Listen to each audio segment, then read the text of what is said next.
약할 때 강함 되시네. 나의 보배가 되신 주 나의 모든 것.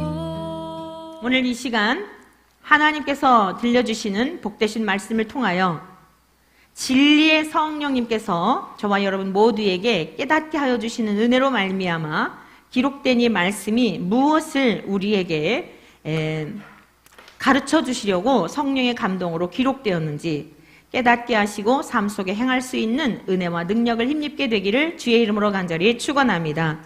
우리가 함께 합독한 내용의 말씀 요한복음 16장 7절에서 10절 그리고 에베소서 5장 9절의 말씀, 이 말씀을 중심하여서 지난주에 이어 오늘날 기독교의 복음이 너무나 도덕적이고 윤리적인 또 성경책은 도덕 교과서인 것처럼 전락된 이 시대에 과연 성경은 우리가 세상을 살아가면서 도덕 교과서 정도의 그러한 교훈을 주려고 하나님이 주신 책인가?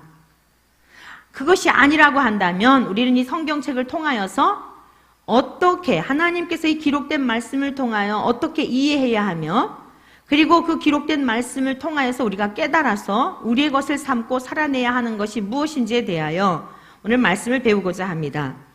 특히 에베소서 5장 8절에 보면 너희가 전에는 어둠이더니 이제는 주 안에서 빛이라.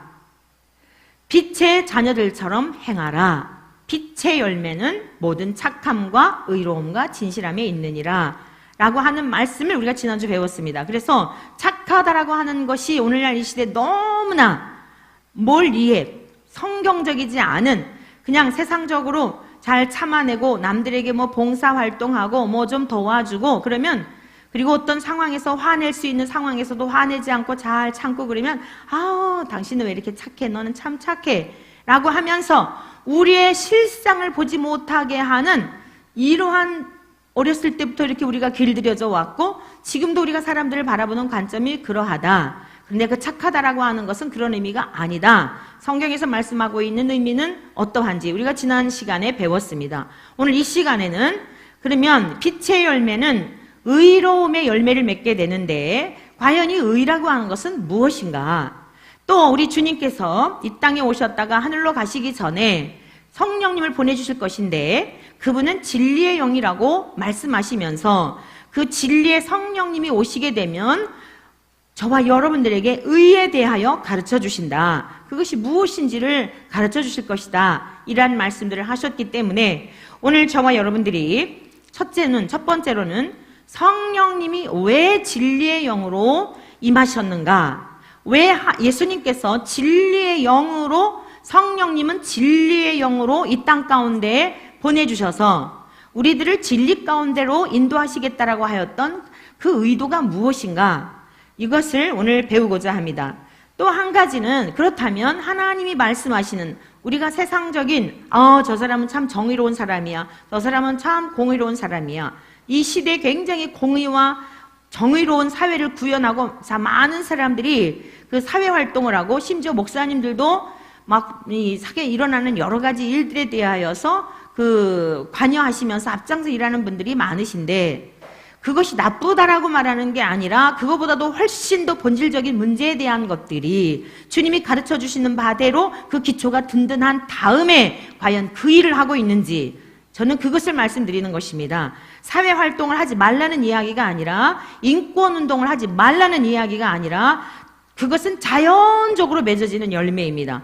그럴 수밖에 없는 거예요. 근데 기초가 세워지지 않은 상태에서 내 어떤 의의를 위하여 내 어떤 정의를 구현하기 위하여 한다라고 하면 그것은 전혀 세상은 개혁되지도 아니하고 수십 년의 세월 동안 그런 일을 하는 분들이 많았는데 지금 우리 대한민국 사회를 보십시오. 수십 년의 세월 동안 많은 목사님들이 나가서 그런 일들을 하였는데 왜 지금 사회는 더 가면 갈수록 혼탁하여지고 더 많은 문제가 생기는 것일까요? 우리가 임상적 열매를 통하여서 좀 뭔가가 다시 돌아봐야 되지 않겠습니까? 그래서 오늘 진리의 성령님을 통하여 깨닫게 하시는 하나님의 의라는 게 무엇인가 이렇게 큰 두 가지의 그 틀을 가지고 배우고자 합니다.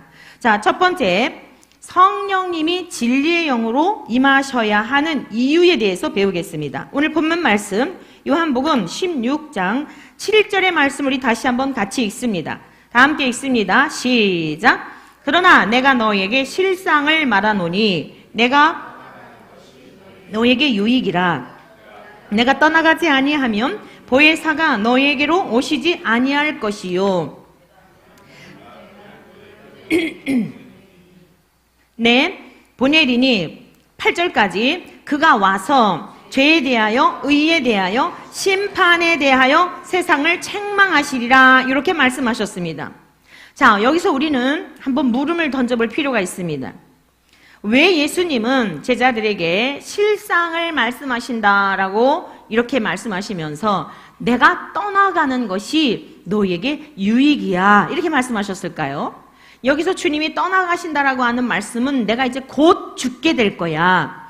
너희들 육체적인 너희들의 육과 내 육과 관계와 관계 속에서 이렇게 함께 먹고 마시며 내가 하는 모든 일들에 너희들은 참여자가 되었고 보았어. 근데 지금 내가 이제 계속 너희들과 함께 있을 수가 없다. 그래서 내가 왔던 곳으로 다시 가게 될 거다. 그런데 이것이 너희들에게 유익이 될 거야 라고 말씀하신 겁니다. 여기서 우리가 그냥 지나칠 수 있는 그 단어를 조금 의미를 우리가 그 깊은 의미를 이해한다면 주님의 이 말씀의 의도를 더 이해하기가 쉬울 것입니다. 여기서 실상이라고 하는 이 단어는요, 알레테이아라고 하는 진리라는 의미예요. 그러니까 내가 너에게 진리를 말하는데 이런 뜻이에요. 진리란 참된이라고 하는 의미도 있어요. 내가 참된 것, 이 세상의 것이 아닌 영원토록 변함이 없는 그 참된 것, 이것을 내가 너희에게 말하는 거야 라는 뜻입니다. 우리 주님이 하신 말씀은 누구도 변개할 수 없는 절대적인 가치가 있는 것이고 절대적으로 유효한 것인 줄로 믿습니다. 여러분 믿습니까? 우리가 이런 성경에 우리 주님이 하신 말씀에 대하여 성경의 권위에 대하여 우리가 인정하지 않는다면 어떤 것도 기초를 세울 수가 없습니다. 내가 실상을 말한다. 내가 진리를 말한다. 영원토록 변할 수 없는 참된 것을 말하는데 내가 떠나가는 것이 너희에게 유익이다 라고 이렇게 말씀하셨어요. 그럼 여기서 두 번째 우리가 좀 생각해 볼 단어가 뭐냐면 유익이라는 단어예요. 이 유익이라고 하는 단어는요, 두 단어가 합성된 그러한 단어에서 유래된 것입니다. 페로라고 하는 이 단어와 쉰이라고 하는 단어인데 이 무슨 뜻이냐면 같이라고 하는 뜻이에요. 함께, 같이. 자, 유익이라고 하는 것은 같이, 데리고 온다 이런 뜻입니다. 근데 여기서 특별히요, 페로라고 하는 이 단어, 같이 합성된 이 단어는 쉼과 페로가 합성된 것이 유익이라는 뜻인데 같이 데리고 온다 이런 뜻이 있어요. 너에게 유익이다 이 뜻이 뭐냐면 어떤 유익이 있냐? 내가 같이 데리고 올 것이야 뿐만 아니라 계속하다, 이끌다 이런 의미가 있어요. 그러니까 내가 너희들에게 진리를 말하는데 내가 왔던 곳으로 가게 되면 어떤 일들이 일어나는가? 내가 가는 걸로 끝나는 게 아니라 함께 와서 무엇인가를 하신다는 뜻이에요. 이해되셨습니까? 우리 요한복음 14장 16절에서 18절까지의 말씀을 좀 같이 보시겠습니다. 자, 요한복음 14장 16절에서 18절까지 제가 읽습니다. 내가 아버지께 구하겠으니 그가 또 다른 보혜사를 너희에게 주사 영원토록 너희와 함께 있게 하리니 그는 진리의 영이라. 자, 우리 지난 시간 배웠죠? 보혜사라고 하는 것은 파라클레토스라고 하는데 중보자, 위안자, 중재자 이런 뜻이란 말이에요.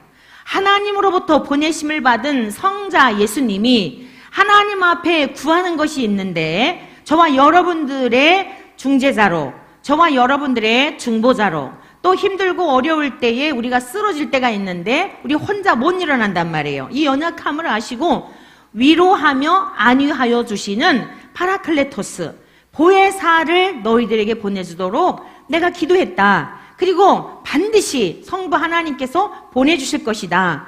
그러면 그분은 어떤 분이냐? 그 보혜사이신 성령님은 어떤 분이냐면 진리의 영이라 이렇게 말씀하신 거예요. 그러면서 그는 진리의 영이라 세상은 능히 그를 받지 못하나니 이는 그를 보지도 못하고 알지도 못함이라. 그러나 너희는 그를 아나니 그는 너희와 함께 거하심이요 또 너희 속에 계시겠음이라. 여러분, 육과 육의 관계는 온전히 연합이 될 수가 없어요. 생각도 절대 일치될 수가 없어요. 아무리 일치가 되는 것 같은 부부지간에도요, 어딘가 모르게 달라요. 인정하시죠? 빨리빨리 대답하세요. 인정하시죠? 똑같은 경우가 없어요. 결혼하기 전에는 진짜 내가 너무 이상적인 사람을 만나서 어쩜 이렇게 나하고 생각이 같아. 와, 취미도 같고 뭐도 같고 다 그렇게 콩깍지가 쉴 때는 그런 고백을 해요. 그래서 막상 살아보니 어찌엄 이렇게 반대적이야. 완전히 반대적일세. 대부분 반대적인 성향의 부부가 만나요. 살다 보면 그게 나타나요.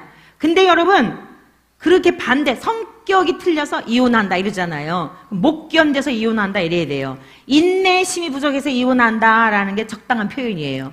하나님이 짝지어 주신 부부는요, 돕는 배필로 짝지어 주신 거예요. 똑같은 사람끼리만 했어 보세요. 그건 기형적인 거예요. 뭔가가 한쪽이 결핍되어 있기 때문에 쫙 갖다가 맞춰놓으니까 온전해진 거예요. 여러분, 뭔가가 나하고 다르다, 진짜 대조적이다, 그러면 잘 만난 줄로 감사하며 사시기를 축복합니다. 네. 어떤 사람은 아주 부지런한데, 남편은 부지런한데 아내는 게을러. 왜 그런 사람 만나겠어요? 웃는 분들 다 지금 어찌 그렇게 우리 집안을 다 아십니까? 우리 집안에도 그래요. 누가 부지런하고 누가 게으른지는 우리 가족들만이 알아요. 교우들도 아시겠네요. 저는 게을러요. 근데 부지런한 그 사람이 연약함을 도와서 온전함을 이루는 거예요. 어떤 경우에는 굉장히 외향적인데 어떤 사람은 되게 내성적이에요. 그러니까 아내든 남편이든 그 역할들이 달라요. 그러니까 그것을 왜 너는 그러냐, 여자가 왜 그러냐, 남자가 왜 그러냐 이러지 말고, 여러분들이 눈을 떠서 이렇게 볼 때에 내 아내가 왜 이러지? 라고 하는 부분이 있잖아요. 내 남편이 왜 그렇지? 라고 하는 부분이 있죠. 그게 여러분들이 채워야 할 부분이라는 사실이에요. 인정하시겠습니까? 그러면 그 가정은요, 건강하게 세워지는 거예요. 똑같이 부지런한 사람끼리 만나면요, 괴로워서 못 살아. 서로 경쟁하듯이 피곤해서 못 살아요. 근데 점점 닮아가기는 해요. 살다가 보면 연약함이 보완이 돼서 그 약점이 강점으로 바뀌어져 가는, 그게 건강하게 세워져 가는 가정들을 많이 보게 됩니다. 하나님이 우리를 짝지어 주실 때 똑같은 사람까지 그렇게 만나게 하신 적이 없어요. 다 어딘가는 생각이 같은 것 같아도 어딘가서는 틀어져요. 처음에는 기분이 좋았다가 끝에 가가지고는 싸움으로, 매식하다가도 그런 일이 있고 어디 여행 가서도 그런 일이 있고 한 게 그래서 그래요.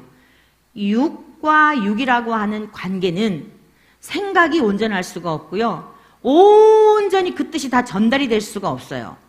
그런데 영과 영이 만나서 사람 속에 영이 들어오게 되면, 영과 영이 만나게 되면 하나가 될 수 있는 거예요.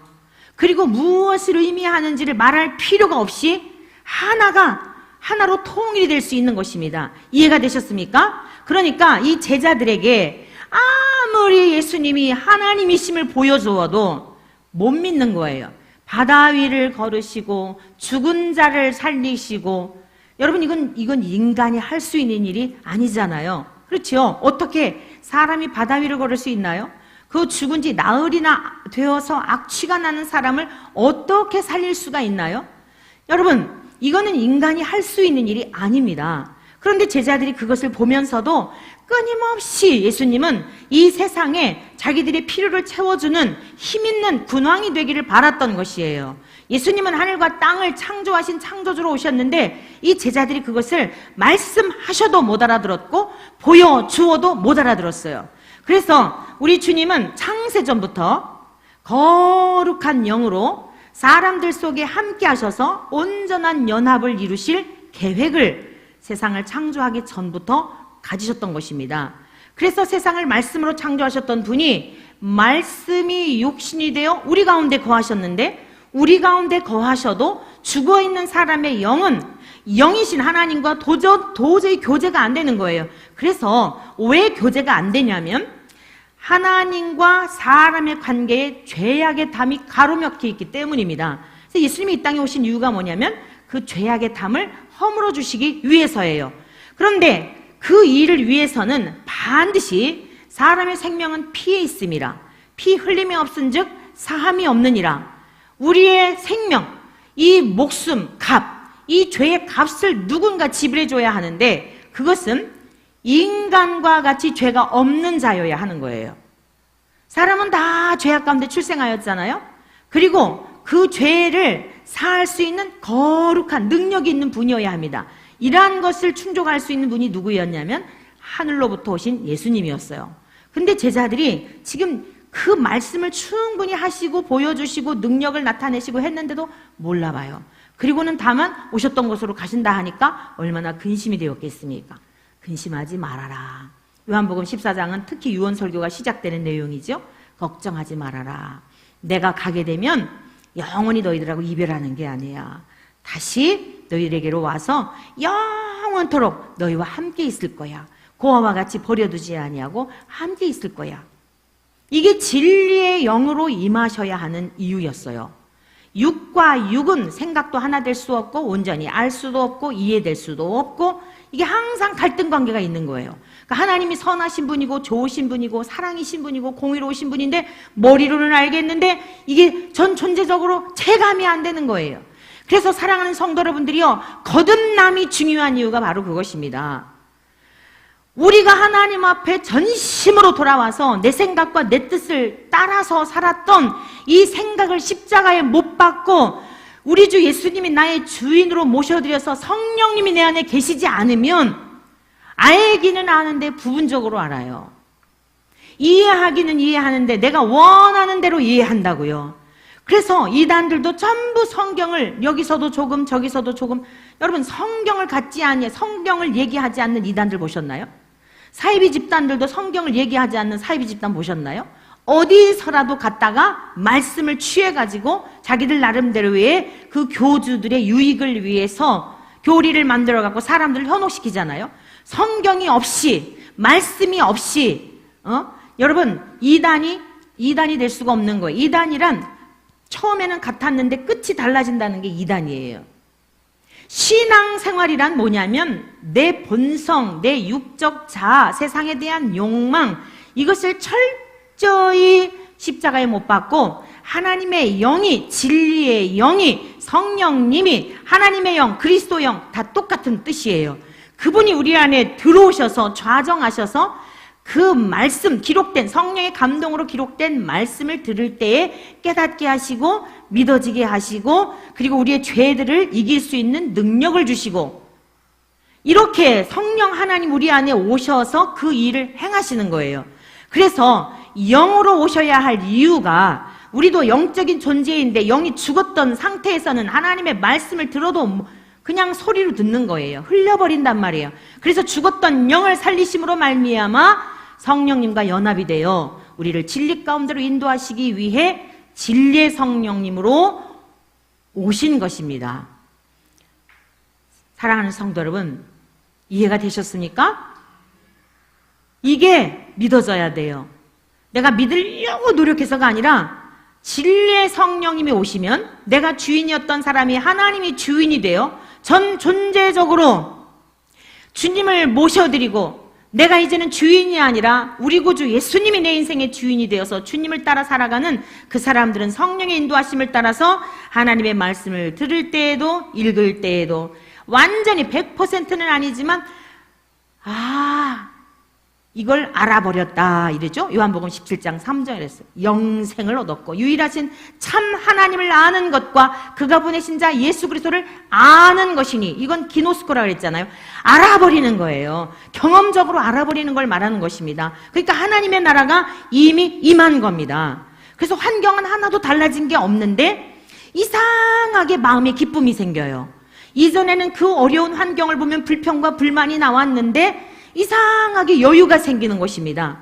아주 그냥 남편이 너무너무 미웠는데 아내가 너무너무 미웠는데 자식도 그냥 어째 이런 자식, 옆집에는 똑똑한 자식들도 많은데 나는 왜 이런 이 왼수 같은 이랬을까 이랬는데 어느 날 여러분의 생각이 바뀌어지고 죽었던 영이 살아나서 하나님의 사랑의 영, 거룩한 영, 그 의로우신 영이 여러분과 전가가 되니까 그 자녀들도 불쌍한 생각이 들고 긍휼한 마음이 들고 세상을 바라보는 시각도 달라져서 어떤 사람을 볼지라도 불쌍히 여기는 마음이 들고 다른 사람은 막 돌을 들어서 때려 죽인다고 하는데도 왜 저랬을까? 그럴 수밖에 없는 저 사람은 어떤 이유였을까? 저 사람도 주님을 알았다고 한다면 저런 사람이 되지 않았을 텐데 아무 상관도 없는데 그를 위해서 뉴스 보다가도 불쌍히 여겨주세요. 심지어 막 살인자를 보면서도 사람들이 다 죽이라고 그러는데도 하나님 저의 저 감옥에 가서라도 주님을 만나게 해주시고 오히려 정말 저 처한 환경이 예수님을 만나는 복된 기회가 되게 해주세요. 달라진 거를 느끼게 되는 거예요. 누가 놀래요? 여러분 자신이 놀라는 겁니다. 내가 어떻게 이렇게 달라졌지? 그 달라진 게 여러분의 어떤 것 때문에 달라진 게 아니에요. 새로운 인격체가, 새로운 생명이 내 안에 들어오게 되니까 가치관이 달라지고 눈이 떠져서 볼 것을 보게 되고 귀가 열려져서 들을 것을 듣게 되니까 하나님의 마음으로 세상을 바라보게 되고 하나님의 시각으로 세상을 바라보게 되니까 불의한 것과 타협하지 아니하고, 여러분 사랑의 마음만 있는 게 아니라 불의한 것과 타협하지 아니하고 악을 용납하지 아니하고 때로는 표현하는 사자처럼 담대하고 때로는 비둘기같이 순결하고 약한 자들에 있어서는 한없이 그들을 연약함을 끌어안게 되고 죄에 앞서서 막 그냥 그런 사람들을 보게 되면 불의한 것들을 보게 되면 참을 수 없는 이런 마음들을 주시는 거예요. 누가 주십니까? 진리의 성령님이 사람을 통하여 그런 일들을 행하게 하신다는 거예요. 그래서 가장 먼저 여러분이 내가 진짜 진리의 성령님이 내 안에 계셨나 여러분도 스스로 알 수 있어요. 내가 과거에 신앙생활 했던 때하고 지금하고 똑같은가? 내가 추구하는 가치, 여전히 돈이 좋고 여전히 세상이 걱정스럽고 여전히 염려스럽고 아직 예수님을 믿어도 전혀 평안도 없고 주어진 환경은 여전히 짜증이 나고 여러분의 관계 속에서도 여전히 누가 밉고 원수와 같고, 그렇다면 다시 기초로 돌아가야 돼요. 어디로 돌아가야 되느냐? 하나님 아버지 저를 긍휼히 여겨 주십시오. 하나님 아버지 머리로는 들어서 많이 알고 있는데 아직도 제 안에 생명력 있는 신앙이 없습니다. 성령님이시여 제 안에 오시어서 저의 모든 육적인 본성과 자아와 죄성과 이기적인 이런 욕망과 이것을 깨트려 부서뜨려 주시고 이제는 그리스도로 말미암아 살 수 있는 능력을 주십시오. 여러분 기초로 돌아가시기를 축원합니다.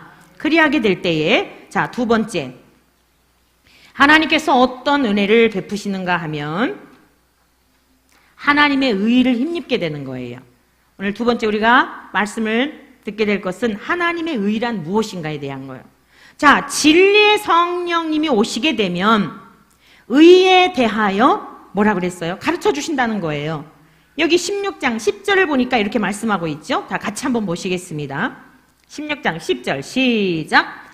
의에 대하여라 함은 내가 아버지께로 가니 너희가, 자, 우리 반복해서 두 번 더 읽습니다. 시작. 의에 대하여라 함은 내가 아버지께로 가니 너희가 다시 나를 보지 못하미요. 의에 대하여라 함은 내가 아버지께로 가니 너희가 다시 나를 보지 못하미요. 여러분 이상하지요? 아니 무슨 이런 게 의야? 예수님과의 이별이 의래요. 예수님과 헤어지는 것이 의랍니다. 그러니까 우리가 지금 세상에서 공의, 정의 구현하겠다라고 하는 것, 뭔가 공의를 세우겠다라고 하는 것과 성경과 지금 맞는 겁니까? 전혀 개념 자체가 달라요. 예수님이 의에 대하여라 함은 내가 왔던 곳으로 다시 가는 것. 너희들하고 헤어져서 이제는 너희들이 알아서 살아가야 돼. 근데 너희들을 혼자 두지 않는다 그랬죠? 우리 지금 14장에서 읽어봤잖아요. 14장 16절에서 18절까지 너희를 고아와 같이 버려두지 않냐고 내가 가면 다시 와서 영원토록 너희와 함께한다 이랬잖아요. 그러면 여기서 의라고 하는 이 단어를 좀 우리가 이해할 필요가 있습니다. 이 의라고 하는 것은 어떤 단어인가 하면 디카이오시네라고 하는 헬라어예요. 어떤 뜻을 담고 있냐면 의롭다 함, 의인. 그러니까 의인이라고 하는 것이 사람 인자가 아니고요. 의롭다고 인정해 준다라고 하는 그런 의인이에요. 저와 여러분들이 태어날 때부터 아주 거룩하고 이게 죄가 없는 상태에서 태어난 게 아니고 의롭다고 인정함을 받는 이런 의인을 말하는 거예요. 의로움이라고 하는 이런 의미인데 이것은요, 두 단어가 합성된 거예요. 두 단어에서 유래된 겁니다. 디카이오스라고 하는 이 단어가 있는데, 이게 지금 의라고 하는 것은 디카이오시네라 그러는데, 이것은 두 단어에서 유래된 거예요. 디카이오스라고 하는 이 단어는요, 어떤 뜻이냐면 공정한, 무죄한, 거룩한, 의로운이라고 하는 뜻을 담고 있어요. 자, 공정하고 거룩하고 죄가 없는, 전혀 죄가 없는 무죄한 이런 뜻이에요. 생각나는 게 있어요? 자, 이런 사람이 세상에 있을까요? 없을까요? 없어요. 공정하고 거룩하고, 거룩이란 구별됨이죠. 완전히 피조물들, 이 세상에 우리가 태어난 인간들하고는 전혀 다른, 그게 하나님의 거룩이에요. 하나님이 거룩하시다, 이 뜻은 우리 피조물들과는 다르다는 뜻이에요. 죄가 전혀 없는 분, 완전하신 분, 전지전능하신 분. 우리는 시간이나 공간의 제한을 받지만 하나님은 그러한 제한을 받지 않는 분, 이게 거룩하신 분이란 말이에요. 하나님의 성품, 신의 속성 가운데 거룩하다라고 하는 것은 우리들과 다르다, 완전히 구별된 이러한 것을 말할 때 거룩이라고 말해요. 자, 의롭다는 것도 마찬가지예요. 그런데요, 여기에는 또 다른 단어가 같이 이렇게 합성된 거예요. 디케라고 하는 이 단어는요, 정의, 공의, 원칙, 판결, 그 다음에 그 집행, 심판, 형벌, 복수, 이런 의미가 있어요. 자, 앞에 있는 이 디카이오스라고 하는 단어와 뒤에 있는 디케라고 하는 단어가 합성된 것이 이게 디카이오시네라 이 뜻이에요. 그러니까 떡덩이로 말한다면 두 덩어리가 딱 합쳐진 거예요. 쉽게 표현을 해드린다면 하나님은 거룩하시고 공정하시고 죄가 전혀 없는 분이십니다. 하나님은 거룩하신 분이에요. 인정하시죠? 저와 여러분들이 신뢰하고 믿는 하나님은 이런 하나님이시기 때문에 믿는 거예요. 세상처럼 불의하고 세상의 불의한 재판관들처럼 그렇다면 우리가 그 하나님 믿을 이유가 무엇이 있습니까? 하나님은 이 세상의 어떤 인간과 다른 공정하시고 거룩하시고 그 죄에 대해서는 반드시 판결하시는 그러한 분이세요. 한 덩어리를 생각해 보세요. 두 덩어리가 만났다. 그래서 다 합쳐졌다 이렇게 생각하면 된단 말이에요. 하나님의 성품이. 그런데 그 하나님은 거룩하시고 아주 의로우시면서 공정하신 분이시지만 판결하시고 형벌을 내리시고 심판을 하시기도 하고 그 모든 잘못에 대해서는 그 형을 집행하시는 분이라는 거예요. 한켠에 사랑이라고 한다면 한켠에 공이라고 하는 것, 무서운 하나님에 대한 것, 반드시 죄에 대해서는 갚으시는 하나님을 우리가 인식할 수 있죠. 이 의미가 의라는 뜻이에요. 디카오시네라고 하는 것은 하나님의 사랑과 공의가 그대로 한 덩어리로 이루어졌는데 이 의를 이루신 분이 누구냐면 하나님의 아들 예수 그리스도예요. 오늘 주님이 말씀을 하시는 것은 내가 너희들을 위해서 하나님과 너희들의 사이에 죄악의 담이 가로막혀 있어. 하나님의 좋은 것들을 가지고 너희들이 살아야 되는데 그 좋은 것들이 다 가로막혀 있기 때문에 너희들은 사람이 돼지 먹는 돼지 쥐염 열매를 갖고 살 존재가 아닌데 아버지의 풍성한 사랑을 떠나서 그 좋은 것들을 잃어버리고 맨날 땅의 것만 바라보며 흙 주워 먹는, 여러분 애기들 어렸을 때 흙 주워 먹은 우리 아기들이 밖에 나가서 놀다가 막 흙의 개념이 없으니까 흙도 주워 먹고 그러잖아요. 영적으로 죽어있는 우리네 인생들이 땅에 흙 주워 먹고 사는 것과 마찬가지예요. 부모님의 품 안에 있으면 흙을 주워 먹겠습니까? 우리네 인생들이 하나님의 품 안에 있으면, 여러분 이 세상 부모님이 자식에게 주는 정도일까요? 맨날 목말라서 그 돈 그냥 맨날 아내가 그 남편의 호주머니 바라보는 그런 목마름일까요? 부모님의 유산은 숨겨둔 뭔가 땅 문서는 없을까 하면서 설마하니 평생 살면서 어떻게 그렇게 뭐하는 재산이 없을까? 아마 우리를 자립하게 하려고 그러셨을 거야. 이래가면서 기대감을 가져본 적 없으세요? 하나님이 우리에게 내리시는 복은 그런 정도가 아니에요. 정말 요즘 길을 가다가도요 너무 너무너무 감격하니까 우리 목사님이 절 보고 고만 좀 하래. 푼수 같다고. 어머, 어쩜 이렇게 바람이 싱그러워요. 그토록 사모했던 바람이에요. 와, 그 무더웠는데 어쩜 이렇게 시원해요. 그냥 절로 나와요. 절로 나와요. 사랑하는 성도 여러분들이요, 하나님이 우리 일상 속에서 베푸시는 은혜가 얼마나 정말 다른 생각할 겨를이 없어요. 주님 우리에게 베푸시는 은혜가 얼마나 큰지. 오늘 우리 주님이 하나님의 의가 되신 거예요.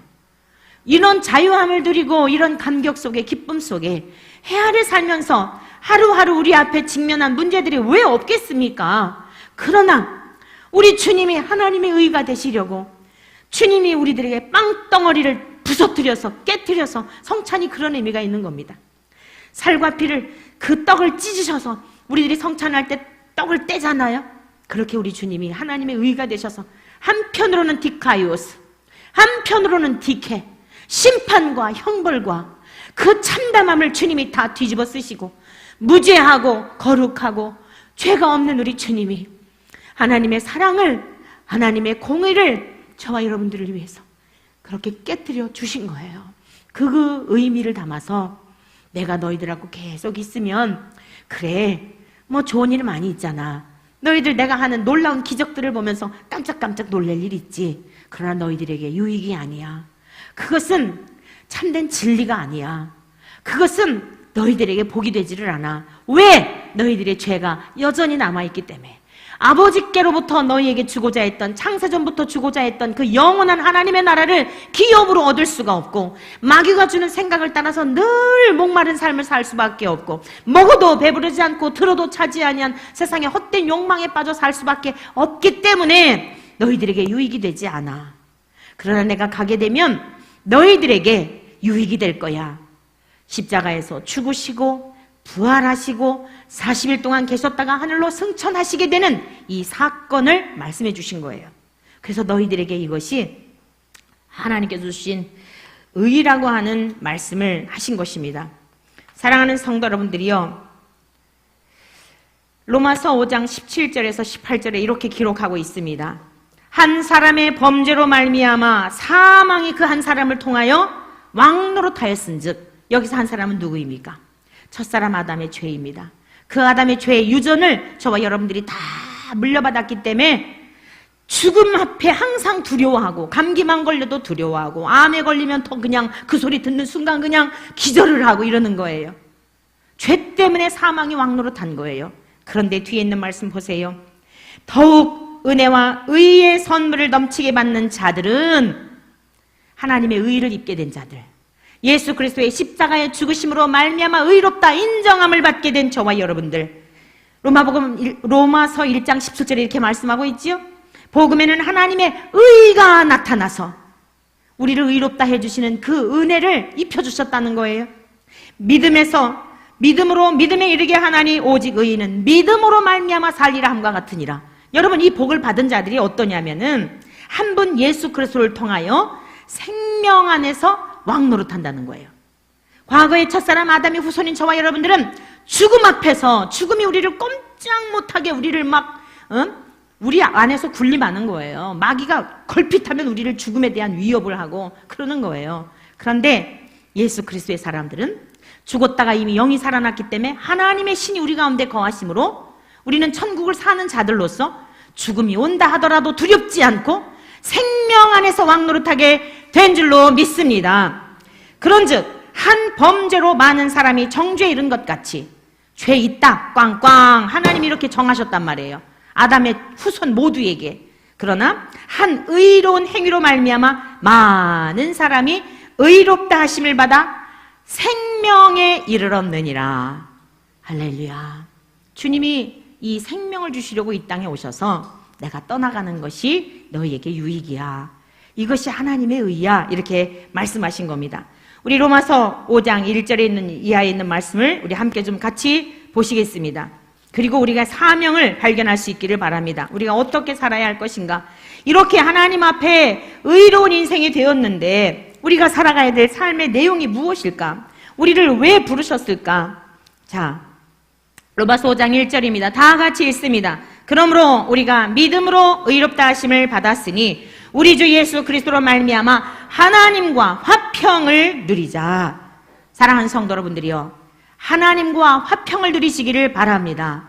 하나님 생각하면 무섭기만 한 하나님, 이건 아직 화평을 누리는 관계가 아니에요.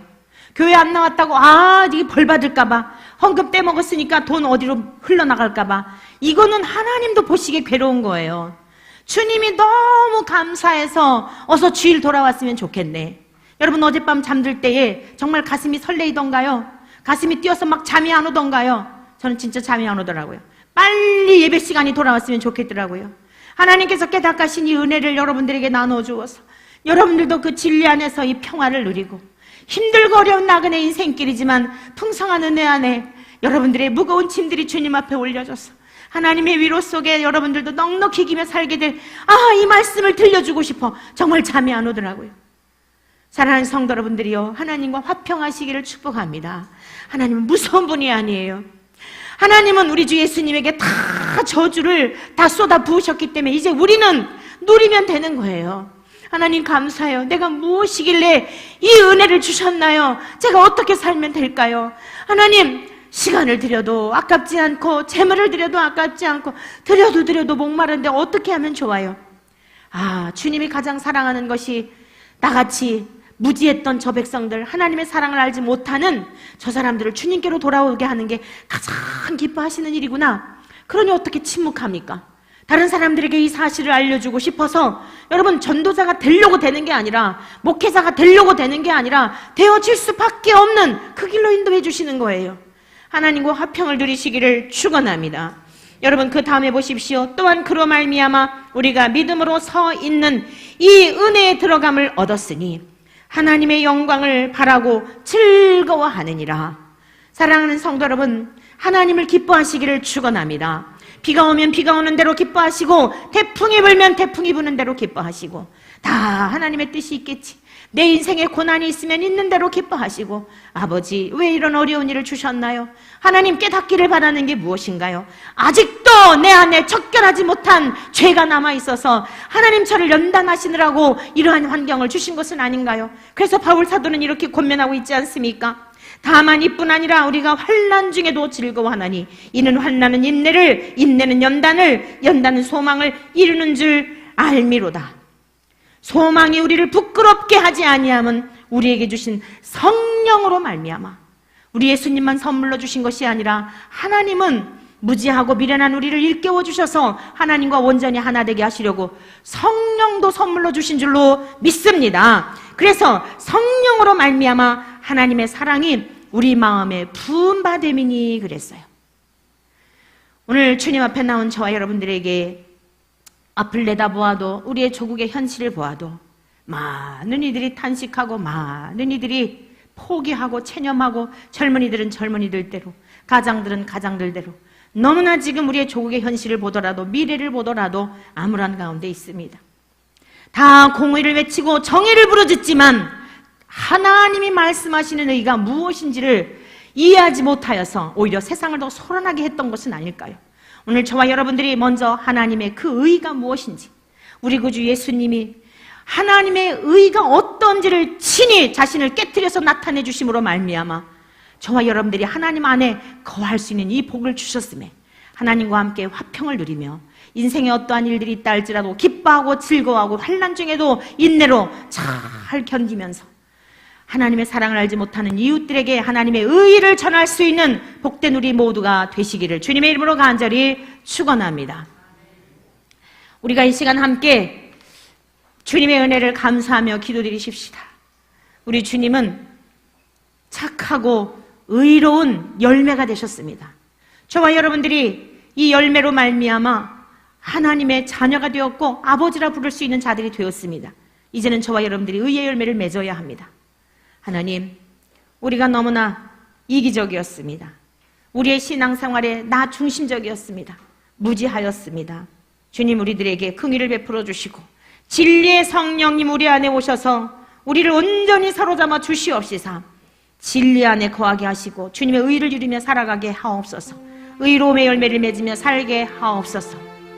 이 시간 우리 다 함께 합심하여 기도하고 나라와 민족을 위해서 또 아직도 고통 중에 있고 하나님의 은혜를 알지 못하고 의를 입지 못한 이웃들을 생각하며 간절히 기도할 수 있는 이 시간이 되시기를 바랍니다. 함께 기도하시겠습니다. 약할 때 강함 되시네 나의 보배가 되신 주 나의 모든 것 주 안에 있는 보물